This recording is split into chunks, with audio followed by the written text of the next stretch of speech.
Dua perintah terbaru dari Presiden Prabowo Subianto mengenai proyek Ibu Kota Nusantara, IKN, menekankan pada percepatan pembangunan dan penyiapan infrastruktur yang mendukung fungsi pemerintahan. Perintah pertama, penyelesaian pembangunan IKN dalam 4-5 tahun. Prabowo telah mengarahkan agar pembangunan kawasan inti pusat pemerintahan, KIP, IKN di Kalimantan Timur dapat diselesaikan dalam waktu 4 hingga 5 tahun. Menteri Koordinator Infrastruktur dan Pembangunan Kewilayahan, Agus Harimurti Yudhoyono, AHY, menyatakan bahwa fokus utama adalah memastikan bahwa IKN dapat berfungsi sebagai pusat pemerintahan baru dalam jangka waktu tersebut. Arahan ini juga mencakup penyelesaian gedung-gedung untuk eksekutif, legislatif, dan yudikatif.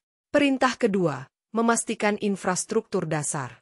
Prabowo menekankan pentingnya pembangunan infrastruktur dasar, termasuk rumah dinas untuk menteri dan hunian bagi aparatur sipil negara, ASN.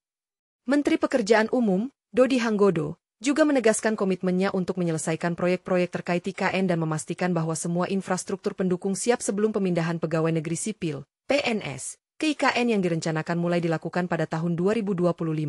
Dengan dua perintah ini, Prabowo menunjukkan komitmen untuk melanjutkan proyek IKN meskipun ada tantangan terkait anggaran dan prioritas pembangunan lainnya.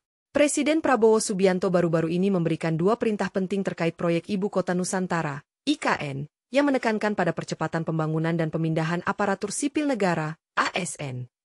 Perintah pertama, pemindahan ASN ke IKN pada 2025. Prabowo mengarahkan agar pemindahan ASN ke IKN dilakukan secara bertahap, dimulai pada tahun 2025.